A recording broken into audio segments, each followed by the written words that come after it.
Hey, welcome back, guys, to nationalhsfb.com. I'm your host, Larry Godwin, with my counterpart in the upper right-hand corner of your screen, Joe Mamone from Prep Gridiron Logistics. And you don't need any introduction to the guy at the bottom of the screen. That's Billy Miller, the head coach of the IMG Academy Ascenders. Coach, congratulations on a fantastic year, being named national champs. Welcome back to the program. Yeah, thanks, guys. I appreciate it. Thanks for having me on. Joe, why don't you kick us off? Coach, I wore a special visor for you tonight. Check it out. That. Yeah. I love it. Larry, we got to get you one. Absolutely, man. Absolutely. Joe tells me I got too much Viking Nation stuff and Georgia stuff, and we got to get some IMG stuff. We can change that. Yep. So, Coach, congratulations. We wanted to have you on our show tonight because, we support and we manage the nationalhighschoolfootball.com poll. You won our national championship. You were crowned our national champion. Number one, like I always say, it only takes one poll. That's all it takes. I said the same thing to Miami Central last year. Only takes one poll, and they won it last year. You won it this year. Congratulations. I had a great time with you. Right, the Monday or Tuesday after the season ended, I came down and we presented you with the official #1 trophy. Yep.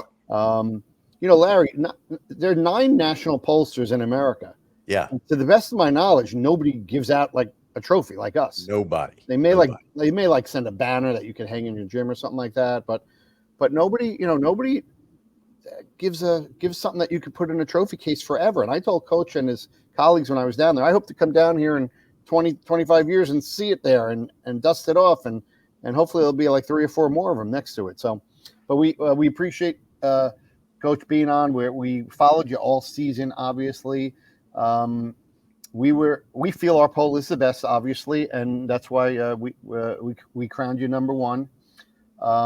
How's the feedback been on campus from the players? I know on Twitter a lot of your supporters were retweeting and getting the word out. What's the vibe like?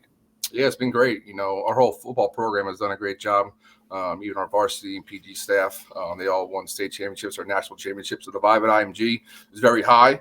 As a total program, we went 30-1, right? So there's not a lot of people that can say that they've done that in a football season with 3 different programs. So the vibe's high. The kids are ready to go and compete for another one. They're already back on campus, working out, training. So it's a good vibe here. Good time to be in the Ascender. And we're looking forward to you booking a flight again next December to drop us down #2. Let's do it. Coach, I'm just going to ask you about, this almost seems like a silly question, but I feel like I need to ask you anyway. IMG is, you don't need any introduction on the national stage. You expect to be at the top every year. What are your expectations for the program? Is it to, I guess, always be at the top of the hill, or what do your kids expect when they come to IMG? Is it to be named a national champion every year?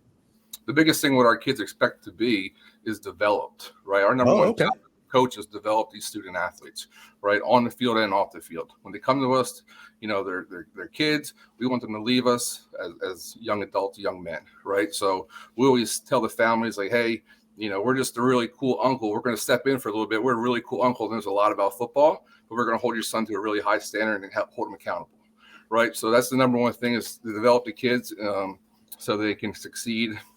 When football's over, these kids have to be successful in life, right? Whether it's at a job, being a father, being a husband, whatever it may be. So we're teaching life lessons through the game of football. So that's number one, right? On the field, right? Our kids expect the best training day in and day out. Right, they want to learn football at a very high level. So we hired a really good staff. We have tremendous support from our administration. So really developing these guys on the field, right? Having a college-like schedule daily, so they understand what it's going to be like at the next level, right? So when they graduate from us, they're successful at the next level and hopefully fulfill their dreams and ambitions of playing on Sundays. Hey, Larry, can you put up the Mr. Football composite? Yeah, let me get to it real fast here. Cool. So let me explain this. So we partnered with a gentleman His name is Mr. Football. Mark is his real name. He's just a brilliant guy who's into algorithm and numbers, and just a brilliant guy. So happy that we're corporate partners with him. So basically, up until this year, there's never been a composite poll that featured all 9 national pollsters. Everyone had, there's a couple of people who has, when Max Preps put out a composite poll, but they don't have, for whatever reason, political reasons, they can't have ESPN on their poll because they're owned by CBS. High School Football America puts out a poll, a composite poll, but for whatever reason, some are left off. So we partnered with Mr. Football, and I said, you know what? Nobody's doing this. I mean, all of these composite polls that are out here now, they're meaningless. They don't mean anything because not every poll is represented. Yeah. So he said, you know what? You're right. So he went and put this together, and probably for the last 6 to 8 weeks of the season, we put this out every week, and the most important one is the last one. So this is Mr. Composite Poll. Obviously, we talked about earlier that IMG won our poll, which is the National High School Football one. So if you look at these other polls, let's talk about our philosophy at National High School Football. Okay, we believe that the national champ at the end of every season should be undefeated. Okay, that's just our policy. It's the way we will always think and how our poll will operate. So basically, the day that St. John Bosco beat Mater Dei was out. The night that Kahuku beat St. John Bosco, they were out. I mean, it's really simple. So at the end of the season, basically, in our eyes, there were 3 teams somewhat deserving of a national championship. It was Bishop Gorman, it was IMG, and it was Chaminade Madonna. So we had to throw out Chaminade Madonna, right? Because their strength of schedule is really, really, really low, about 30. A good strength of schedule, a solid one, just a solid one, is 40 or higher. Theirs was 30. So you know what? That was it. They in our poll, I think they finished number 4. So it was basically between IMG and Bishop Gorman, and we obviously chose IMG. There's 5 criteria that show IMG. It's a tail of the tape. IMG versus Bishop Gorman. IMG had a higher strength of schedule, 44.8 versus 43.1. That means from best game to worst game, whole resume, they had a tougher schedule. Okay. If you look at the opponent, the opposition winning percentage, the opponents that IMG played had a winning percentage of 0.649, 65%. Gorman's was 0.629, 63%. Close, but IMG wins that. Who had the best win? Okay. Who had the best win of the season? Based on the composite poll, IMG had the best win of the season. They beat St. Joe's Prep out of Philly, who ended up being number 8 in America on the composite poll. Remember, the composite poll is the average of all 9 polls combined. BG's was 14, Corner Canyon, Utah. All right. Obviously, IMG, they beat 3 state champs. The only team in America to beat 3 state champs. Okay. They beat St. Joe's Prep out of Philly. They beat Ben Davis out of Indianapolis. And they beat Glenville out of Ohio. 3 great programs. Out of state wins, IMG doubled them, 8 versus 4. All right. So it was clear to us. So that's why they were our national champion at the end of the year. Basically, what we've told people is, the blueprint to national champ, to be a national champ, has to go through, one of 5 teams. All right. Miami Central showed last year. They went undefeated in the state of Florida and beat IMG. Okay. In order to win a natty, you have to that championship is going to go through IMG. It's going to go through Mater Dei, St. John Bosco, Gorman for the most part. All right. A couple of years ago, we had St. Francis in there. but basically you have to go through one of those 4 or 5 teams to win it all. Okay, so Coach, let's just talk about last year. I know that week where all these polls come out, it's my favorite week of the year. There's so much great, healthy debate out there of all the entities that thought they were the best team, blah, blah, blah. But let's talk about things I saw, a couple of things I saw on Twitter. I mean, you had, like we said, the biggest thing about Chaminade Madonna is they just didn't have a great win. Their top win, I think, was against Bergen Catholic, who finished number 25 in America. You know, they were hurt because Miami Central was somewhat down this year. They had 4 losses. So Chaminade Madonna, somebody posted that they had the opportunity to play you, and the date was picked out and everything. It was in October, and they ended up canceling. Was that true? Very true. Yeah. All right. So I was, you know, if they play you this year and they beat you, we're probably interviewing Coach Jones right now, quite honestly. So probably not. Yeah. So we'll see. Yeah. I just want to make sure we knew that. So let's look at the other states. We know California won't play you. They won't allow their teams to play you, even though, you know, and of course they put this academy rule in after Mater Day beat you in California. Then all of a sudden this rule popped up. So California won't play you. Texas has played you. Duncanville has played you 41-14. I was at that game. A couple of years before that, didn't DeSoto early IMG, didn't you play DeSoto? Yep, played DeSoto too at DeSoto. So both games on the road. Yeah. So Texas has they've stepped up. You know, they played Mater Day. You know, DeSoto played St. Francis. Florida. I love the public schools that step up and play you. You know, you had Bartram Trail this year. What was the name of the other school? Pine Forest came and played. Yeah, and other teams have in the past. So kudos to Florida. The one team that I just don't know why they won't do. You know, Miami Central won a national championship because they beat you. Have you ever had talks with St. Thomas Aquinas? Will they play you? No, they won't play us. We've texted before. They're 1A on my list every year in the state of Florida who to reach out to. They never want to play. So we've been around for 11 years, and there's never been a game. Right.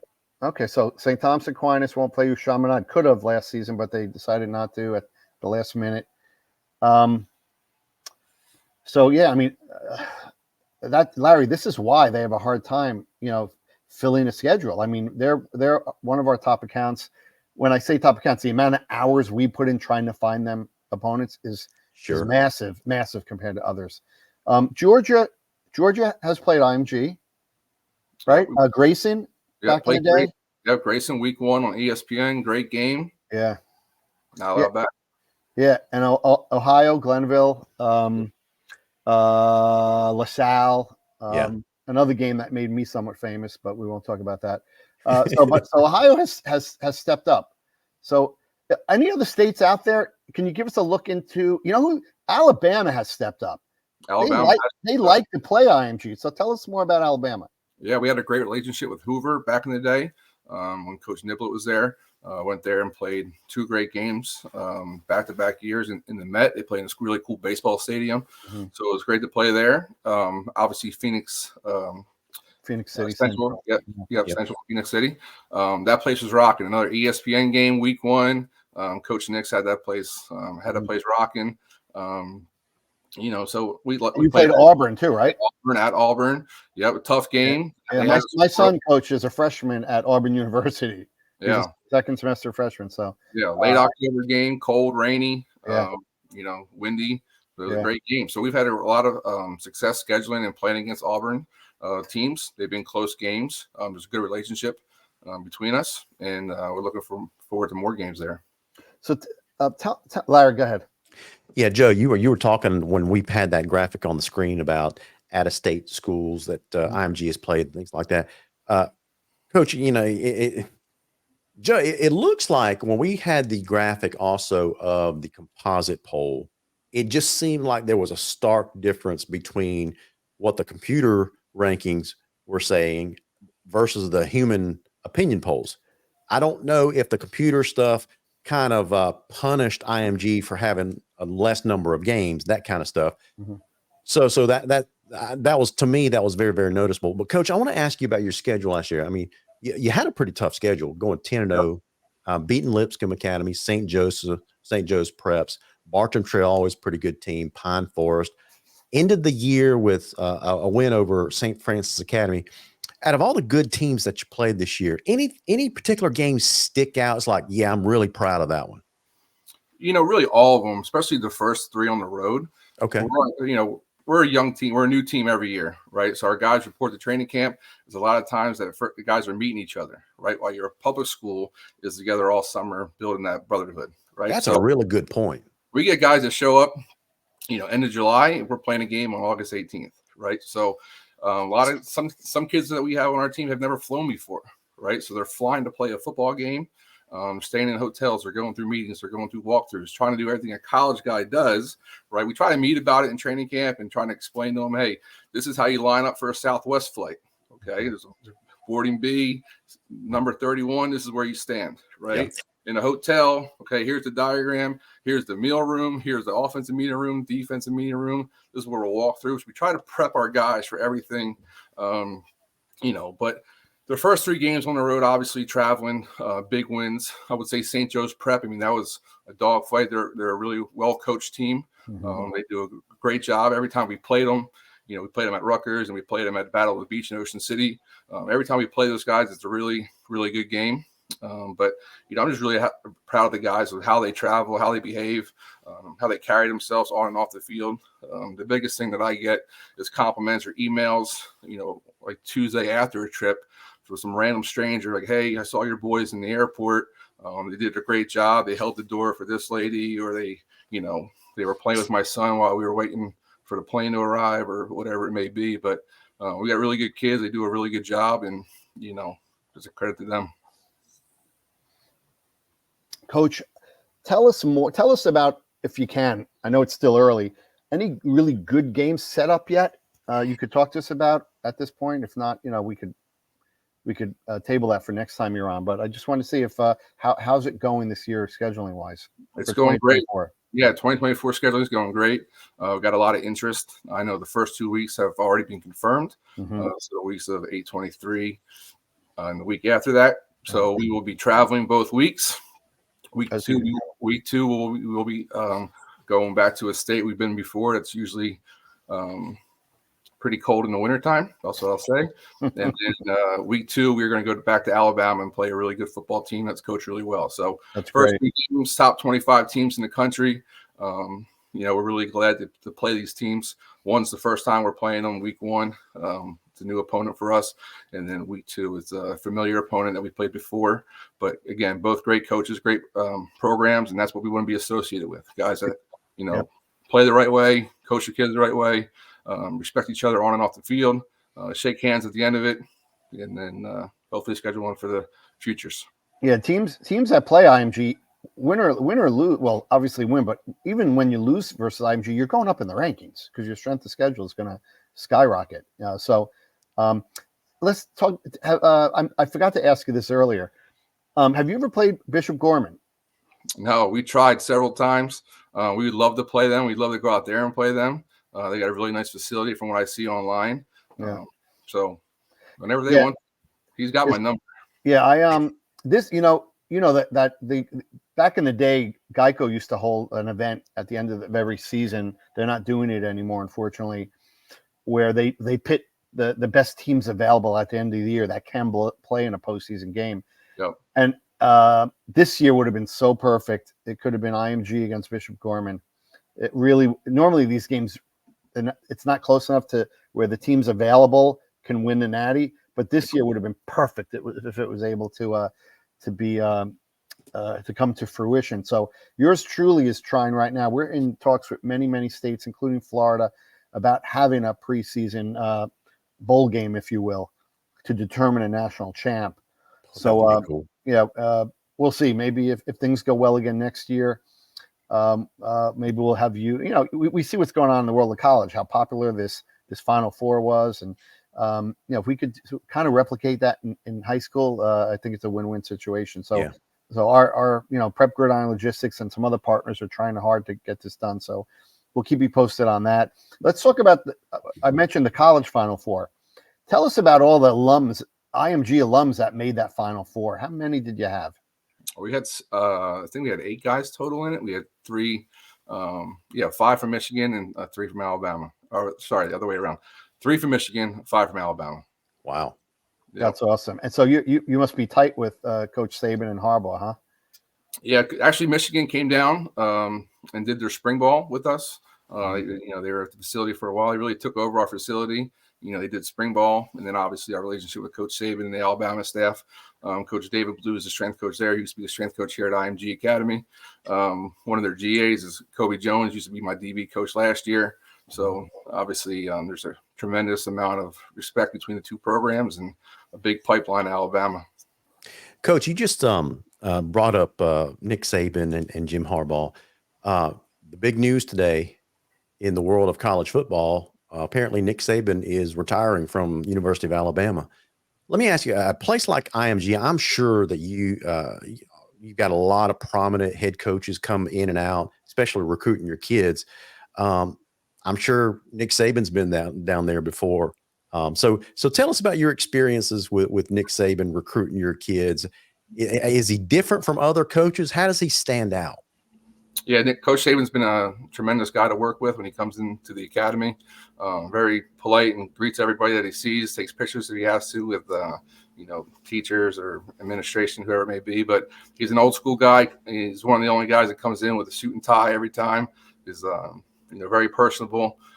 He's been really nice to me. And, any questions that I may have about, any aspects of football or building the program or anything like that, he's always takes time to answer that and always be a resource.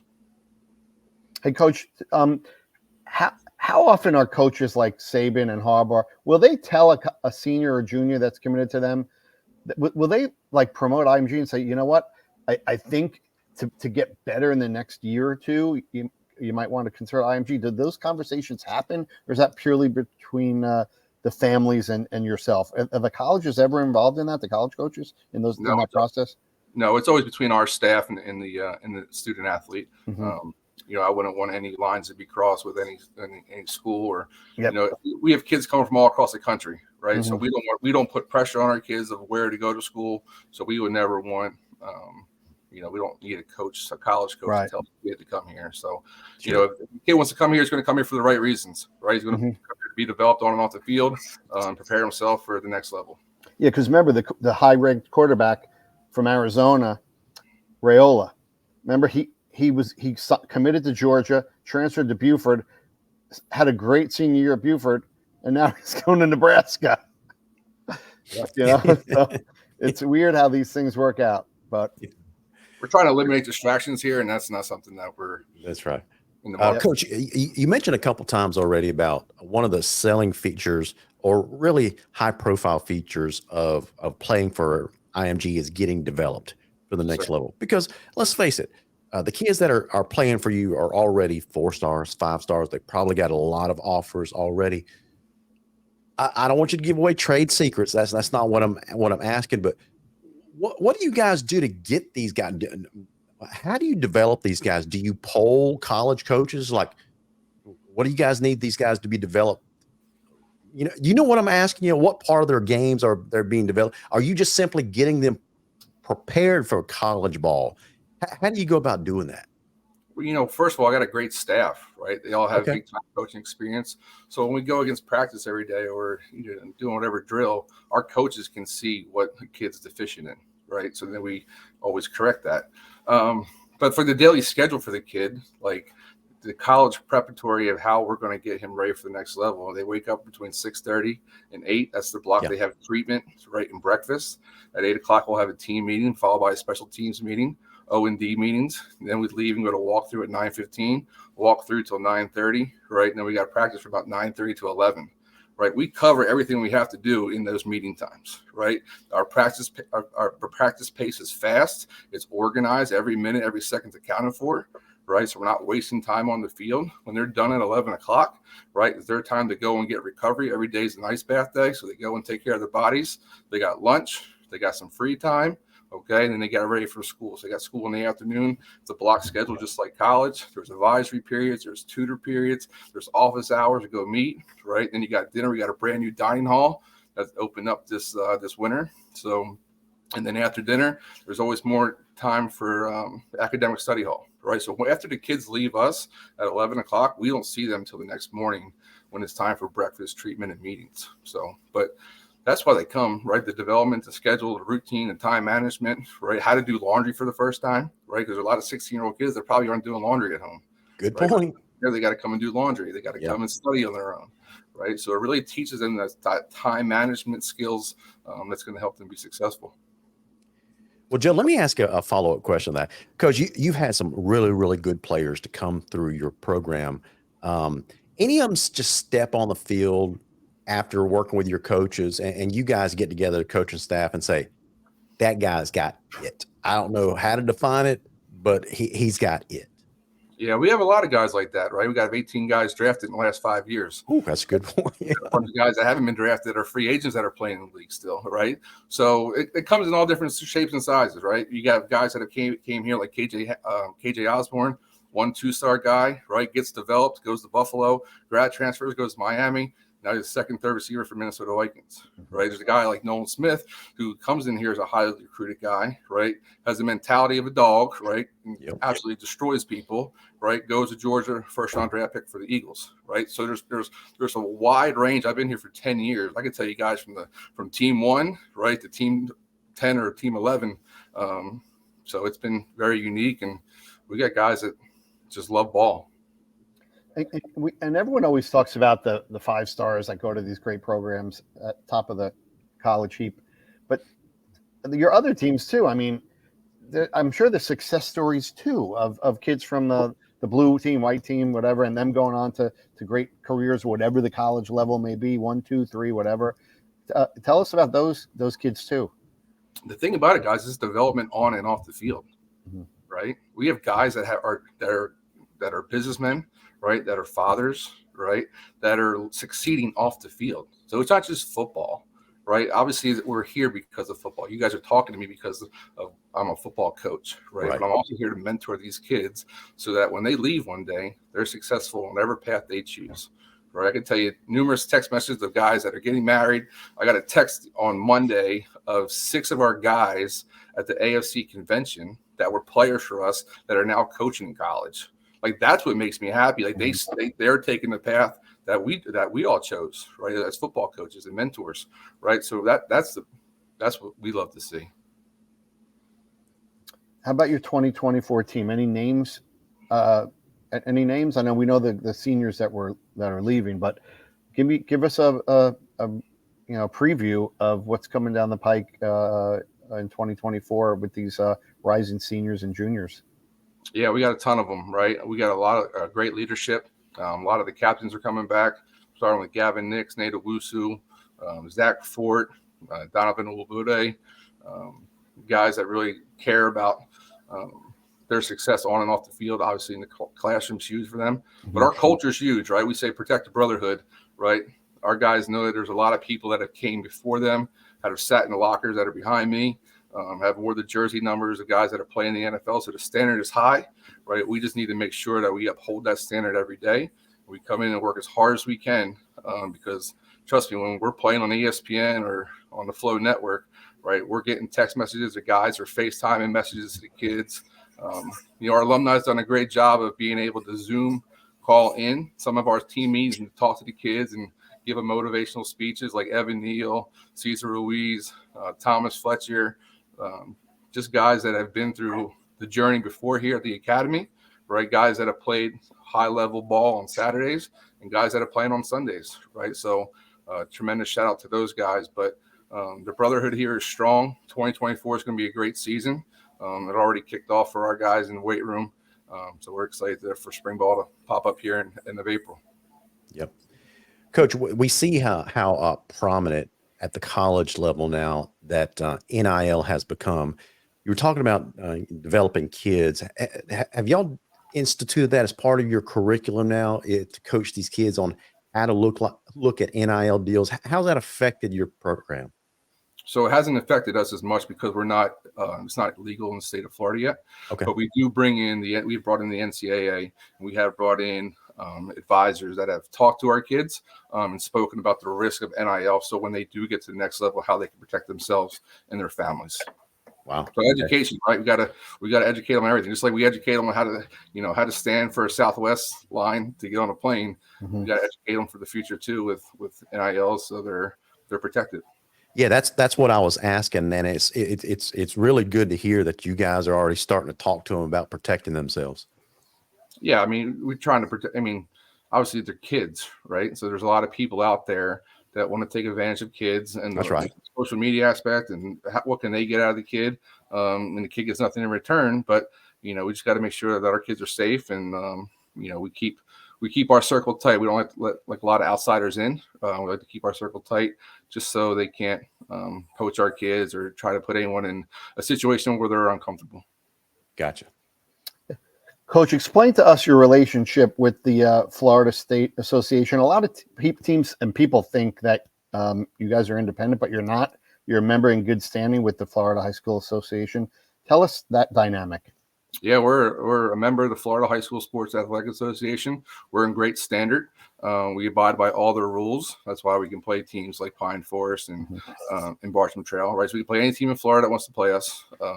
If anyone ever needs a letter from the FHSAA, I'm sure we can get one, especially for the California teams or the team in Nevada.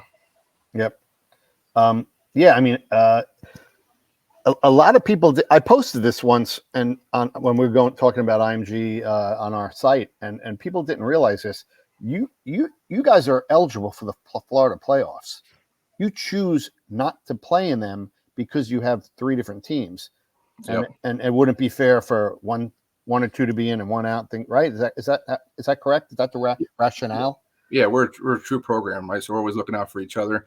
Coach Bray and his staff do a great job, and we want our kids to have equal opportunities. So we choose not to be in the state playoffs. Gotcha. What about is that open division you think going to happen in the state of Florida? And if it ever did, would you be a part of it? So Larry, again, I'm sorry, Joe. Getting back to the schedule, Larry, we played 10 games. We lost 1 because of the hurricane. Right, could have been 11-0. So some teams have 14 games. We would have had 11. Right. We don't play for the state playoffs. Right, there's 3 more games: 14-0, 15-0. But yeah, open division would be great in Florida. Right, we have a lot of great schools in this state that play football at a high level. I think if Florida itself could have an open bracket, kind of like a college football playoff in this state, I think would be great for the state of football, of Florida. The state of Arizona, in my opinion, has the best high school playoff system. They have an open division where the best teams all play in it, and you get the winner of that division is the true state champ. So, I mean, I would love if Florida did it. You could play Chaminade, you could play St. Thomas Aquinas, you could play everybody who's avoiding you right now. They'd be forced to play you, and that's us as fans. These are the games we want to see. And unfortunately, we can't see them. So I'm hoping, man, that the state of Florida does come up, if not this year, the following year with that open division, so we could see you play the best of the best. Again, we saw it last year with that Miami Central game when they came down. We need to see more games like that. You're willing to play those games, and these other teams aren't. That's like we said, the blueprint to win a natty. Miami Central did it last year. You did it this year. People should start looking at these schedules, what you guys both did to win a natty. And then at the end of the season, if they replicate what you're doing or they beat you, we won't have to have 4 national champs in one season. There'll be one standard national champ. So hopefully that'll happen soon. Yeah, that'd be great. Let's just get to one. However we have to do it, let's just get to one national champion. Right? There's one in college. There's one national championship in college. There's one Super Bowl in the NFL. Let's do one for high school football. Yeah, makes sense. Love it. Coach, any I guess changes to your staff in the upcoming season? Yeah, we're gonna have a few staff changes coming up. Like I said before, we got a great staff, right? A lot of guys with a lot of college experience, some pro experience. We got great teachers that when people see success, they want to come and get it, right? So we have a couple guys that have a couple of opportunities down the road. So when those opportunities come available, we'll bring some new guys in, right? But for us, we're looking for mentors, right? So guys that can develop kids on and off the field that are great people, right? So we hold ourselves to a high standard, and guys that love football and want to develop kids and be here for the right reasons. Gotcha. So, Well, Coach, I saved this question for the very last because you are a young guy. You got a lot of runway ahead of you. What's next for Billy Miller? You happy at IMG for a while? You looking at the college ranks? What's next for Billy Miller? Yeah, I love IMG, right? I love here. So I always believe be where your feet are, right? I've been here for 10 seasons. Tomorrow, the biggest thing I'm worried about tomorrow is our guys show them the time for their movement session, right? So we'll start at 8 o'clock tomorrow, making sure all our guys are there. But yeah, I'm here. I love the academy. I believe in it. It's great for kids development. So it's like exciting things here. And I'm just hungry, right? So our staff is hungry. Our players are hungry. We got named #1 by the National High School Football Poll, right? We want to be #1 in all the polls, right? We want to leave no doubt. So we're hungry. Our kids are hungry, and we're looking forward to 24. Man, Coach, that would be an awesome slogan for the 24 season. Leave no doubt. Love it. So listen, we appreciate you being on the program tonight. I know the season's over, but in the head coaching world, your season never ends. It's always going on to the next one, right? Yep. So congratulations on a fine season, being named national champion from National High School Football. So appreciate you so much, and thank you for being on tonight. Yeah, thanks for having me. Thanks for all you guys do for high school football. You guys do a great job. Take the bias out of it and just go off the numbers. And we really appreciate that. And looking forward to seeing you guys more often. Thank you, Coach. And guys, if you've enjoyed this segment, join us on our national website, nationalhsfb.com, and just join us, Joe, year round for a high school discussion on the national level. So that's going to be it for me tonight. On behalf of Joe Mamone, I'm Larry Godwin and Coach Billy Miller. Thank you so much for joining us. We'll catch you next time.